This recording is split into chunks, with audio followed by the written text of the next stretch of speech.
Fala galera, tudo bem com vocês?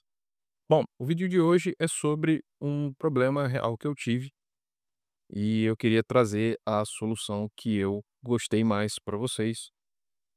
E esse problema é o seguinte: criar uma interface gráfica para melhorar a experiência do uso de scripts Python existentes. Então, basicamente é o seguinte: eu tenho um conjunto de scripts Python e eu queria criar uma interface para melhorar a usabilidade desses scripts, ao invés da gente ter simplesmente aquela tela de prompt de comando preto e branco. Para resolver esse problema, eu considerei algumas possibilidades. Uma delas seria resolver utilizando exclusivamente Python. E aí, basicamente, a parte de regras de negócio fica por conta dos scripts que utilizam pacotes como Pandas, Python docx, OpenPyXL, Python AutoDIL, UI, etc. Existem outros pacotes aqui também. E aí a parte do front-end, eu teria que escolher algum pacote para fazer a parte de interface, que poderia ser aí entre algumas opções, né? O Flat, o PyQt, o tkinter, entre outros. Eu tendi a testar o Flat, eu cheguei a testar o Flat, não gostei. O Flat, para quem não sabe, seria o Flutter em Python. A outra abordagem seria utilizar Dart puro, que seria a minha preferência, já que eu tenho vivência, né, com Flutter. O problema seria que eu teria que portar toda a regra de negócio, todos os scripts, para código Dart. E não existem portes diretos, pelo menos de alguns pacotes do Python para o Dart, por exemplo, o Pandas.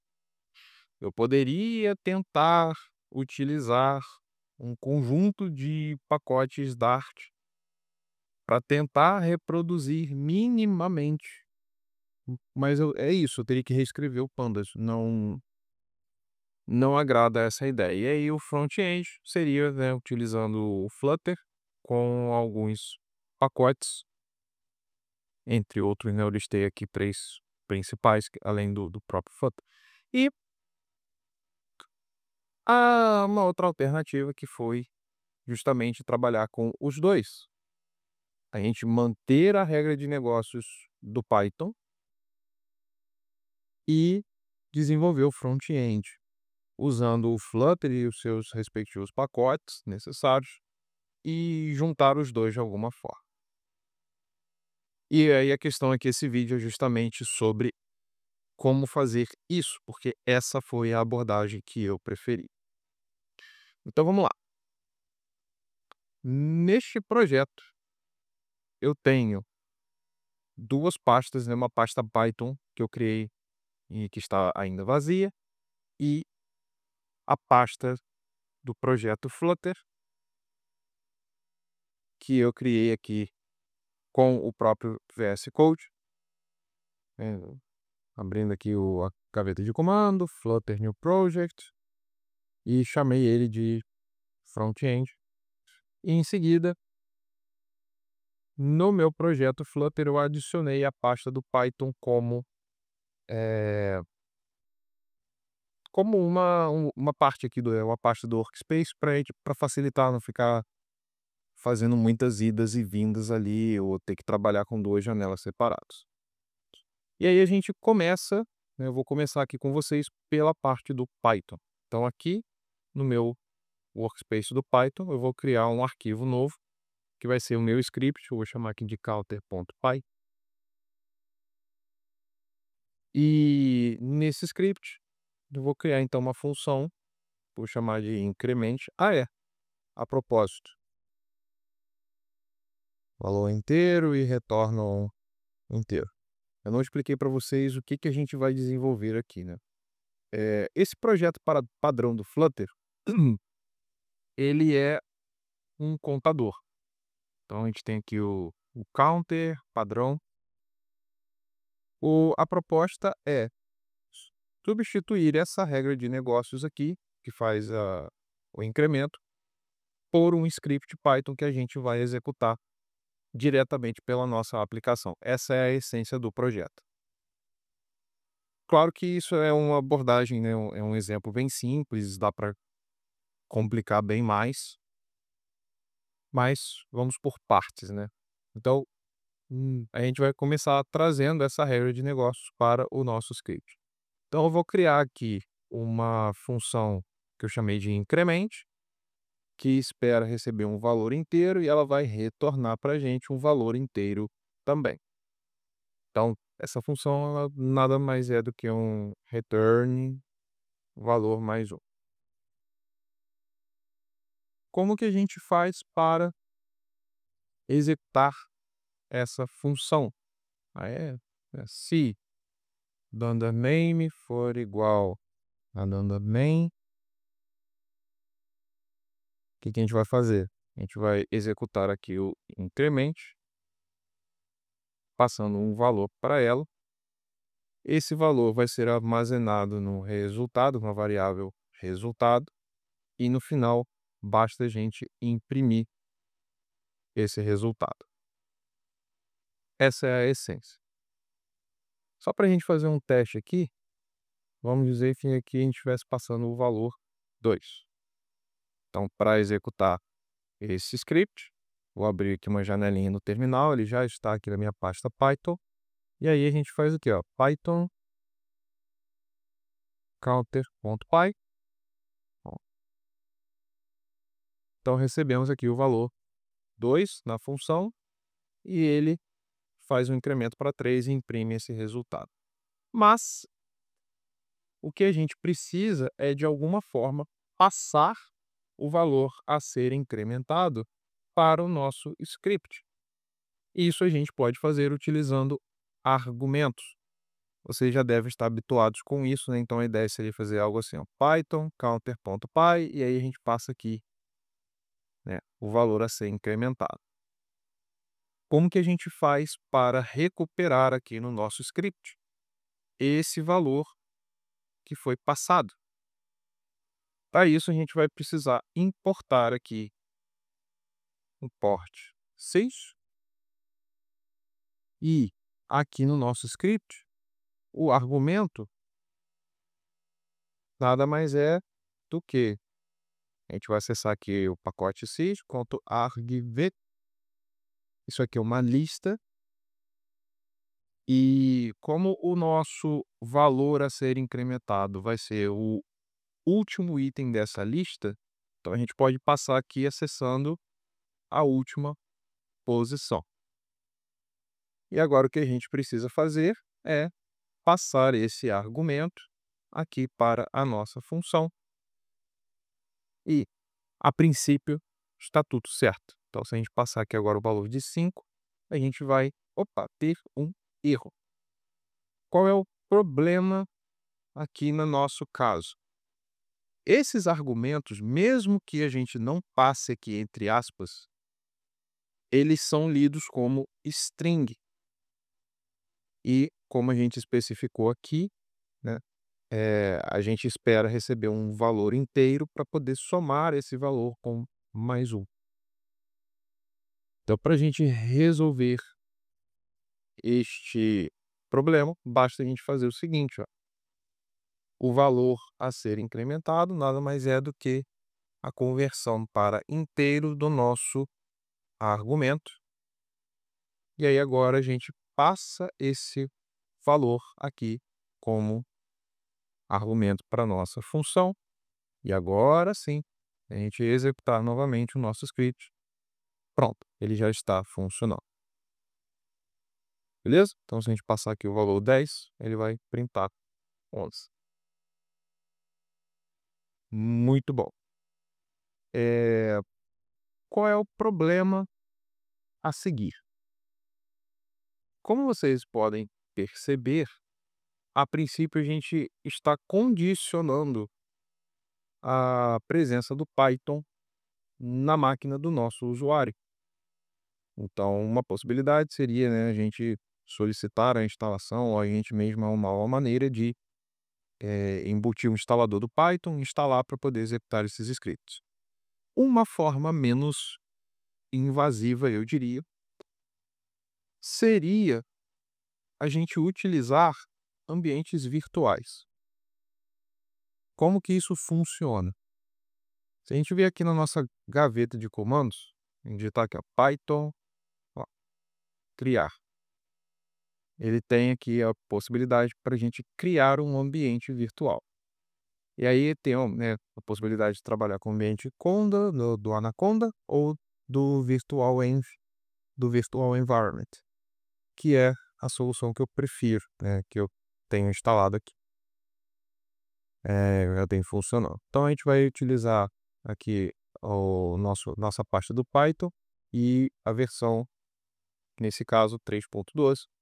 O resultado é a criação dessa pastinha aqui, .venv. Qual é o conteúdo dela?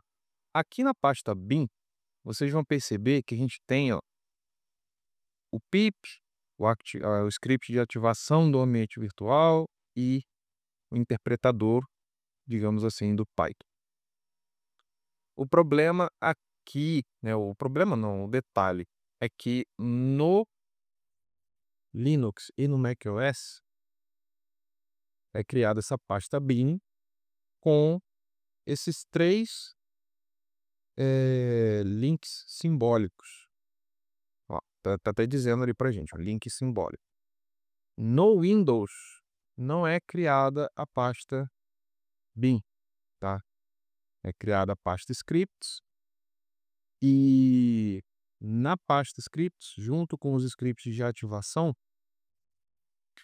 vão ser criados também os executáveis, vão ser adicionados os executáveis do Python.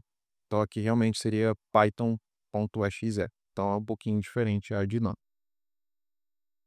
Por que o uso do ambiente virtual? Primeiro, ele permite que a gente trabalhe com um ambiente isolado na nossa aplicação. Então, no ambiente virtual, todo pacote que a gente adicionar, ele vai ser adicionado nesta aplicação especificamente, não no Python global da nossa máquina.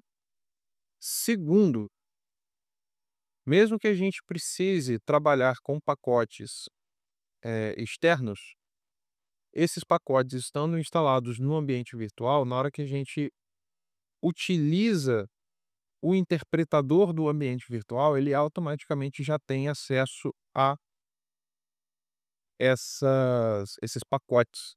Então acaba também ficando relativamente prático da gente trabalhar. Mas aqui existe um ponto de cuidado, tá? Por mais que a gente suba esse projeto para o GitHub e faça o download desse projeto inteiro numa máquina Windows ou numa máquina Linux que seja, esse ambiente virtual que a gente criou não vai funcionar a princípio. Para ser sincero, eu não testei entre, né, macOS e Linux, mas com certeza no Windows não vai funcionar. Então, é importante, caso vocês optem por trabalhar com pacotes baixados, pacotes externos, é importante que vocês exportem a lista dessas dependências para um arquivo. Que aí, como que a gente faz isso, né? Basta fazer o seguinte, ó. A gente vai vir no nosso ambiente virtual. Como que eu sei se eu estou no meu ambiente virtual? Era para estar escrito aqui, ó, venv, e não está. Para a gente utilizar esse ambiente virtual, vocês podem tentar o seguinte, ou deletar aqui a instância desse terminal e abrir de novo, o que não resolveu. Se a gente der um full screen aqui, ó, ele até está marcando que selecionei aqui o interpretador do meu ambiente virtual. Se eu fechar aqui de novo e abrir novamente, mesmo assim não está funcionando. Nesse caso, como que a gente ativa o nosso ambiente virtual? a gente vai navegar ali para a nossa pasta venv, pasta bin, e aqui a gente vai, no caso do macOS e do Linux, executar o comando source activate, e é só isso. E depois a gente navega aqui de volta para a nossa raiz do projeto. Galera do Windows, vocês vão navegar para a pasta venv/scripts e vocês vão executar nela o comando activate. Aí, se estiver usando o cmd, activate.bat, se estiver utilizando o PowerShell, activate.ps1, se não me engano. E aí depois vocês retornam para a pasta aqui, né, para a pasta da raiz do projeto. Beleza? E aí, uma vez que a gente fez isso, né, como que a gente exporta as dependências utilizadas? Basta executar o comando pip freeze, sinal de maior que, requirements.txt. O resultado vai ser um arquivo de texto chamado requirements, que vai ser criado aqui no nosso projeto, e aqui irá conter a lista de todas as dependências utilizadas com as suas respectivas versões. Bruno, subi meu projeto para o GitHub, baixei o meu projeto lá no Windows ou no Linux, no que seja. O que eu faço com esse arquivo? Então, primeiro vocês vão novamente criar o ambiente virtual e, em seguida, ativar o ambiente virtual aqui no terminal e, por fim, para instalar as dependências, vocês executam o comando pip install-r requirements.txt. Beleza? E aí ele vai instalar todas as dependências para vocês. Tranquilo. Terminei de fazer aqui a parte do Python. O que eu faço em seguida?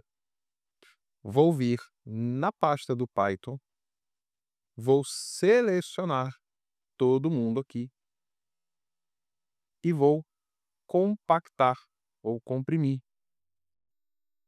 para um arquivo que eu vou renomear aqui para scripts.zik. Tranquilo? Então, basicamente, eu peguei todo o conteúdo da pasta Python e zipei. Depois eu vou trazer, né, eu vou mover esse arquivo zipado vou voltar aqui, ó, vou para o meu projeto Flutter. Aqui dentro eu vou criar uma pastinha. Vou chamar de scripts e vou colar esse arquivo. Opa, acho que eu não fiz o copiar lá. Selecionei, copiei e vou mover aqui para a pasta scripts no meu projeto Flutter. Vamos voltar lá no nosso VS Code aqui, ó. Vou minimizar aqui o Python, vou maximizar aqui o front-end, pastinha scripts com o scripts.zip. Beleza? Agora a gente pode trabalhar no nosso projeto Flutter. Fechar aqui o script. Bom, para a gente trabalhar aqui, serão necessários 3 pacotes. Então, vou abrir aqui um novo terminal no workspace aqui do front-end, né, do projeto Flutter. Vamos adicionar minimamente aqui 3 pacotes. Start, pub, add, path provider e archive. São justamente aqueles 3 pacotezinhos que eu listei para vocês lá na apresentação. Uma vez que a gente tem esses pacotes instalados, tem uma outra etapa que a gente precisa cumprir, que é a inclusão, digamos assim, desse arquivo scripts.zip no pubspec.yaml. Por que a gente precisa fazer isso? Para que a gente consiga, na nossa aplicação, acessar esse arquivo. E aí a gente vai vir aqui, ó, dentro de Flutter, a gente vai descomentar aqui a linha do assets, e aí a gente vai declarar aqui que dentro de uma pasta chamada scripts, existe um arquivo chamado scripts.zip, que eu quero que seja adicionado, né, embutido na minha aplicação. Muito bem. E agora que a gente tem as dependências instaladas e o nosso arquivo scripts.zip acessível, a gente vai criar aqui um novo arquivo dentro da pasta lib, ó. Vem aqui na pasta lib, novo arquivo, que eu vou chamar de scripts runner service.dart, ou o nome que vocês quiserem, tá? Aqui vai ser uma classe, scripts runner service, deixa eu fechar aqui essa gaveta para a gente ganhar um pouquinho de espaço. E aqui eu vou criar, né, eu vou declarar duas variáveis, vou chamar aqui de scripts path e Python path privadas. Ou vocês podem declarar essas duas variáveis como nullable, ou vocês podem inicializar essas variáveis vazias, tá? E aqui dentro, a gente vai criar dois métodos assíncronos. Um deles para extrair extract scripts. Então, um que a gente vai utilizar para extrair todo o conteúdo da pasta, né, daquele zip, scripts.zip, e um outro que a gente vai utilizar justamente para executar os nossos scripts. Aí aqui vai ser uma feature que retorna uma string e ele vai se chamar run script. Também vai ser assíncrono. Aqui nesse método, a gente vai passar dois argumentos. Um deles é o script name e o outro argumento vai ser o argumento. Beleza? Basicamente, o que a gente fez aqui no nosso prompt de comando, a gente vai fazer aqui também, que é executar o Python, passando o nome do script e o argumento, tudo sendo uma string. Beleza? Só para a gente revisar aqui, ó, Python counter.py, passando aqui o valor que a gente quer incrementar. Beleza? Então, vamos lá. Começando aqui com o processo de extração. Aqui, pessoal, é um processo até razoavelmente simples. Primeiro, a gente começa carregando, digamos assim, os dados do arquivo .zip. Isso a gente faz da seguinte forma. Final, vou chamar aqui de bytes. Bytes é igual ao weight, root bundle. Toda vez que vocês precisarem acessar algum arquivo que esteja declarado no assets, a gente usa esse root bundle ponto load. E aí aqui a gente passa, né, o caminho do asset, que no caso ele se encontra na pasta scripts barra scripts.zip. Então isso retorna para a gente aqui, ó, o byte data, né? Vou até renomear aqui, ó, chamar de byte data. E aí os bytes em si, o binário que representa esse arquivo, nada mais é do que o byte data.buffer. E aí a gente vai fazer um typecast aqui, né? As uint list, as uint 8 list. Vocês já vão entender por que que a gente precisou fazer isso. Então, aqui é onde a gente acessa a o conteúdo do nosso arquivo zip. Em seguida, a gente precisa especificar onde esses arquivos vão estar armazenados na nossa aplicação, né, durante a execução da nossa aplicação, na nossa máquina. E aí aqui eu vou utilizar, né, Final Support Directory, o Get Application Support Directory. Isso aqui, galera, vem do Path Provider, tá? Aqui a gente precisa de um await. Ó, isso aqui é parte do Path Provider. Ele retorna um diretório. Então esse aqui é o diretório da nossa... onde a gente vai copiar, extrair os nossos arquivos do Python. A gente pode aproveitar e atualizar ali, ó, o scripts path. Nada mais é do que o support directory. Era a gente fazer um join aqui, ó.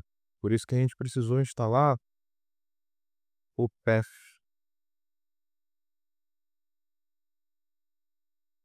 A gente vai criar uma pastinha, ó, p.join, o support directory.path com a pasta, né, scripts. Basicamente, dentro do diretório de suporte da aplicação, nós vamos criar uma pasta chamada scripts.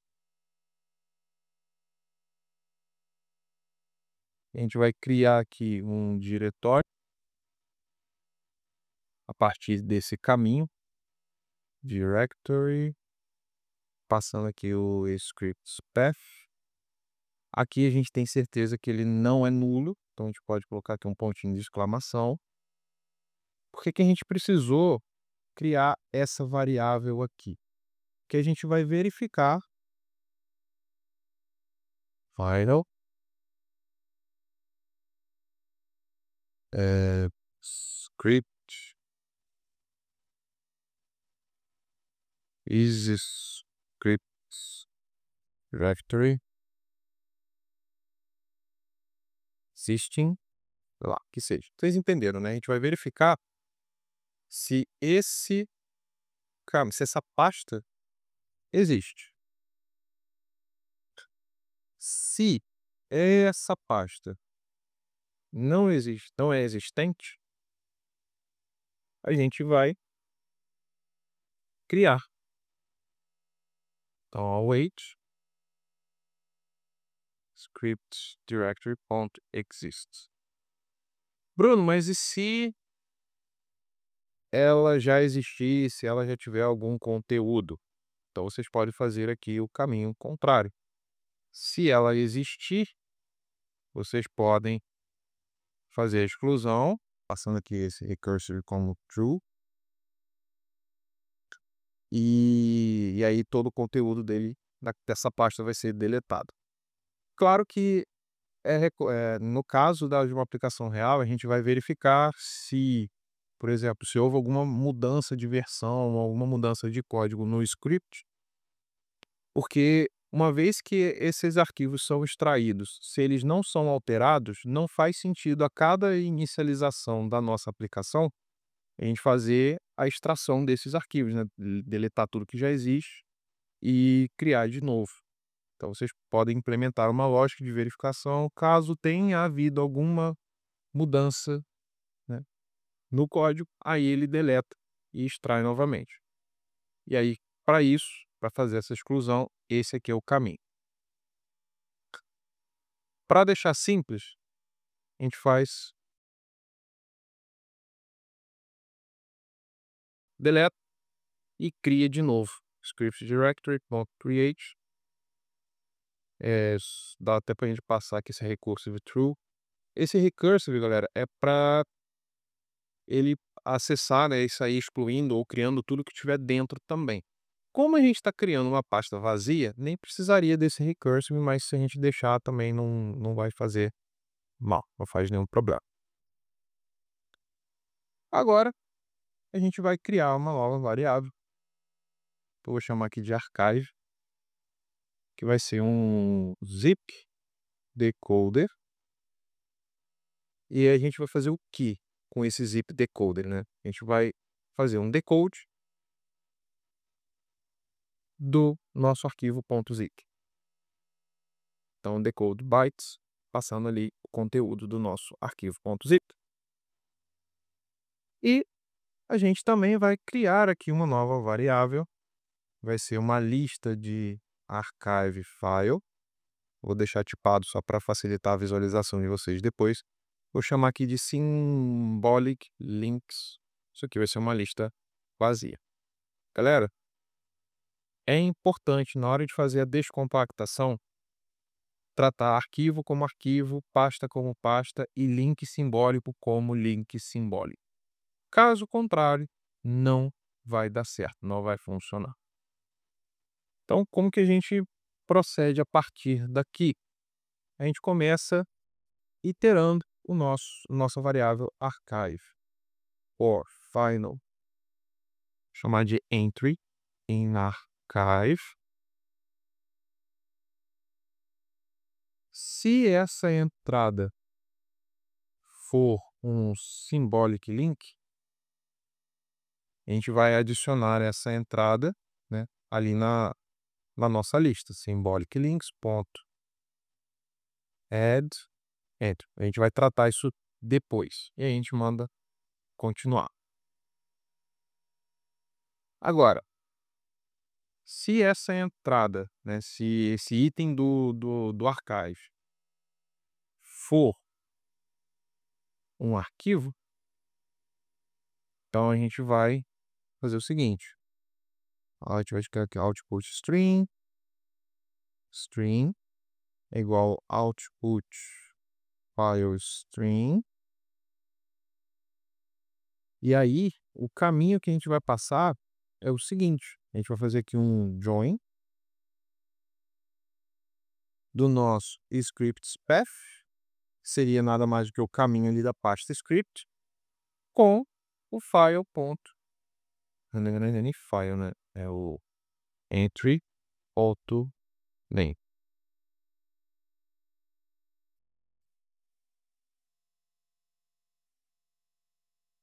E por fim, a gente faz aqui um file ponto, poxa,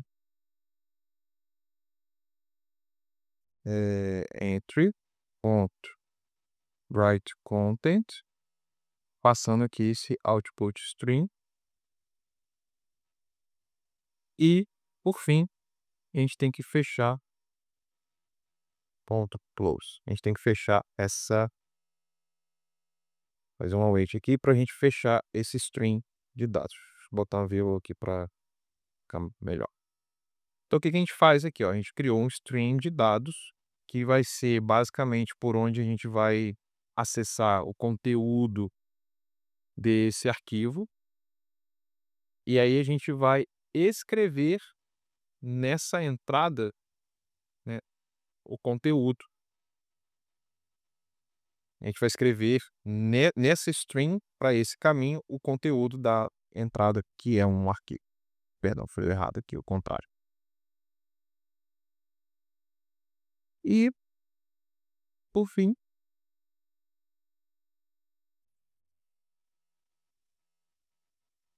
se a entrada não é um link simbólico, a entrada não é um arquivo, então ela vai ser um diretório. Então a gente pode fazer aqui, ó, await directory. Vamos lá, vamos fazer devagar. Directory é igual a directory, que o caminho vai ser, mais uma vez, o join aqui no nosso scripts path com o entry.name. Então, esse aqui é o caminho do nosso diretório. E aí a gente vai aguardar aqui o directory.create. Aí aqui sim é importante a questão do recursive true. Tranquilo? Aqui pode ser um else if, né? Pronto. Se não é link simbólico, não é arquivo, então é um diretório. Depois que a gente já adicionou todos os arquivos, criou todos os diretórios, todo mundo bonitinho, a gente trata a questão dos links simbólicos. Então, mais uma vez, for final entry. Mas a gente pode até fazer aqui, ó, final symbolic link in symbolic links. A gente vai criar aqui um link, ó, link. O caminho desse link, mais uma vez, join do scripts path com o symbolic link.name, e aí a gente aguarda a criação link.ph do symbolic link symbolic link recursive. Show. E é isso. Então, criamos tudo, tratamos aqui a questão dos links simbólicos. E agora? Agora a gente precisa definir o caminho aqui do script Python. Aí aqui é onde começa a ter ali a questão da diferenciação de plataforma, né? Então aqui é o seguinte, se platform is Windows, o Python path vai ser aqui o p.join scripts path .env pasta scripts e python.s. Caso contrário, então se a plataforma for macOS ou platform is Linux, Python path vai ser p.join scripts path .env bin e py. Nesse vídeo a gente não vai lidar com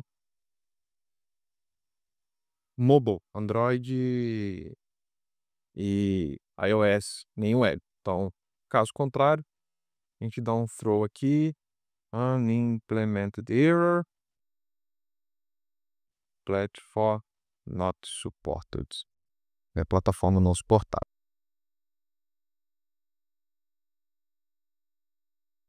Tranquilo? Muito bem. Então, essa aqui é a parte da extração dos arquivos. Agora, para executar o script, o que a gente vai fazer? A gente pode até fazer uma verificação aqui, né? Se o scripts path for null ou Python path também for null, é sinal de que provavelmente a gente esqueceu de executar a extração. Então, o que a gente pode fazer? Await extract scripts.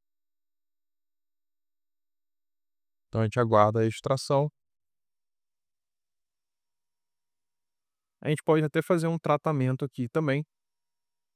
Pode ser que a gente esqueça de, na hora de passar o nome do script, de colocar o ponto .py. Então, a gente pode até fazer algo assim, ó. Se script name not contains, no caso, né? Not script name.contains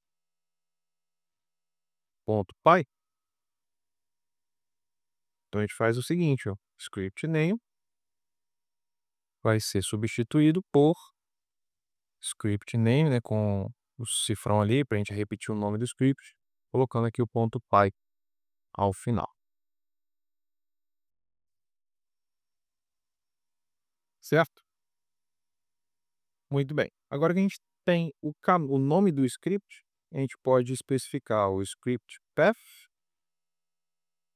p.join, né, é o scripts path, é a pasta do scripts com o nome do script.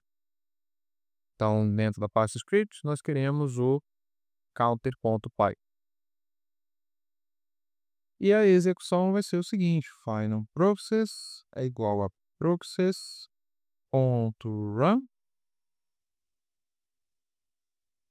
Opa. Aí aqui a gente vai passar o nosso Python path como argumento, como primeiro argumento, né? Aqui, ó. Process.run é o executable e o argument. Então, primeiro é o executado, no caso é nosso Python, e os argumentos que a gente quer passar vão ser, no caso, o script path é o caminho do script, e o argumento, que é o número, nesse caso, que a gente quer fazer um incremento. Então, galera, isso aqui, ó, que a gente está fazendo, é nada mais do que a execução dessa linha aqui do terminal. Então, a gente vai executar o Python, passando aqui como argumentos o caminho do script e o que a gente quer fazer, né, o argumento do nosso script. E aí, tudo dando certo, né? O resultado da execução desse processo fica aqui, ó, process.st, faltou um await aqui, perdão. Process.stdout, a gente pode fazer aqui um toString e retornar esse resultado. Pronto, acabou. É só isso tudo. Por fim, como que a gente vai usar esse caso? Então, eu vou vir aqui no meu main.daft, vou deletar aqui a lógica do increment counter, tá? Vou fazer aqui a wait final scripts runner service, vou chamar aqui de scripts service. Aí aqui aí embaixo, no init state, opa, aqui no init state, o scripts service vai ser igual a uma instância de scripts runner service. Não podemos nos esquecer de extrair o nosso arquivo zip. Só que olha só, aqui, por ser um processo assíncrono, não dá certo, não funciona a gente transformar aqui o init state numa future e tentar executar isso aqui assincronamente. Uma solução elegante que a gente pode adotar aqui é o seguinte: a gente pode criar aqui uma variável booleana, vou chamar de isLoading. Eu vou iniciar essa variável como true, e uma vez que a gente executa aqui, a gente inicia o processo de extração, .then, como esse método não retorna nada, a gente pode deixar aqui vazio. Então, depois que essa extração for finalizada, o que a gente faz? Set state, opa, isLoading igual a false. Então, enquanto o processo de extração estiver sendo carregado, estiver acontecendo, a gente vai ter que o isLoading como true, quando ele for finalizado, ele vai ser alterado para false. E como que isso ajuda na nossa aplicação? Aqui no corpo, onde a gente tem aqui o center e o child do center é uma coluna, a gente pode fazer uma verificação. Aqui, ó. isLoading, se estiver carregando, né, se o isLoading for true, então a gente retorna, ao invés de uma coluna, a gente retorna um circular progress indicator. Caso contrário, a gente retorna a coluna. Então, por enquanto, como a gente ainda não reiniciou a nossa aplicação, ele vai ficar assim. Tudo bem? E qual é a alteração do nosso increment counter? O increment counter, ele vai executar aqui o nosso script service.run script. Qual é o script que a gente quer executar? Opa. É o script chamado counter. E o argumento que a gente vai passar é o contador atual, counter, que, se vocês se recordarem, né, a gente espera receber aqui no argumento uma string. Então aqui a gente vai precisar fazer uma conversão to string. Tranquilo? Aí aqui não tem problema ser uma future, porque esse processo aqui, que vai retornar uma string para a gente, um valor atualizado, ele também é uma future. Então a gente faz o seguinte aqui, ó. Final result é igual a await. Então aguarda a execução do script. Uma vez que a gente recebe esse resultado, o que a gente faz com ele? Aqui, ó, set state. A gente vai atualizar o valor do counter com um int.parse e result.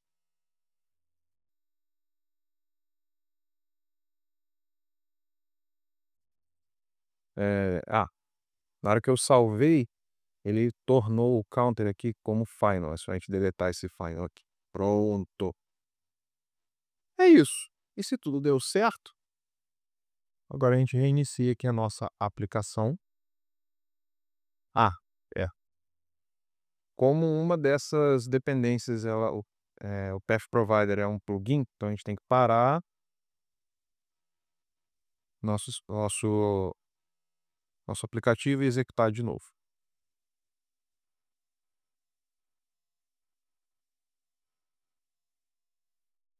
Executando.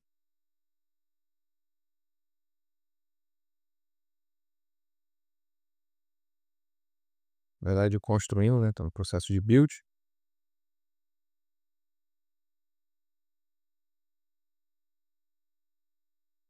Pronto. Então, a extração foi feita. E aí a gente pode testar aqui. Opa! Operação não permitida. Galera, se vocês estiverem trabalhando com macOS, essa última parte é extremamente importante, porque senão não vai funcionar. As aplicações, elas são executadas num sandbox, que nada mais é do que uma forma de tentar isolar ameaças externas, ameaças, né, externas que possam infectar ou causar algum tipo de problema na nossa máquina, de hacking ou de vírus, o que quer que seja, através da nossa aplicação. Então, tem uma série de bloqueios que a Apple implementa e que causam isso aqui, ó. Faz sentido, porque imagina só, vocês baixam uma aplicação na internet de um desenvolvedor independente, essa aplicação ela não passou pela Apple Store. Não sei dizer para vocês se essa aplicação passaria desse jeito, não sei dizer. Eu não tenho a conta de desenvolvedor paga para testar, mas imaginem esse cenário, né? Vocês baixam uma aplicação de um desenvolvedor independente, e aí uma dessas coisas que essa aplicação faz é executar um script. Isso é razoavelmente perigoso, sim. Como que a gente resolve isso, Bruno? Bem simples, pessoal, olha só. A gente vai vir aqui na nossa aplicação, na estrutura de pastas. A gente vai vir aqui, ó, macOS, botão direito, a gente vai abrir no Xcode.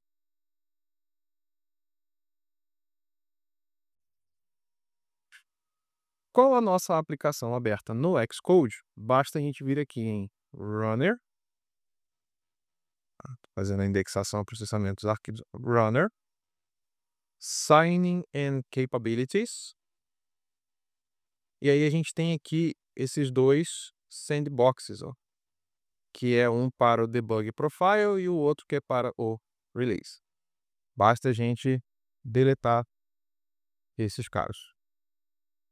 Só isso. Pode fechar o Xcode.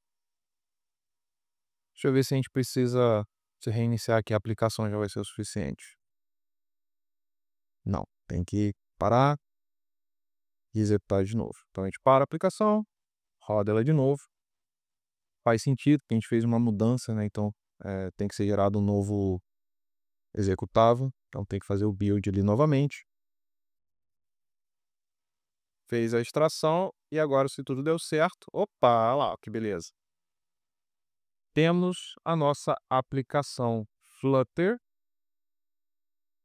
executando um script Python. Então aqui, galera, foi a solução que eu utilizei, né, para poder continuar utilizando todo o ferramental ali do Python e pacotes do Python, mas fazendo aqui a carinha da aplicação utilizando o Flutter.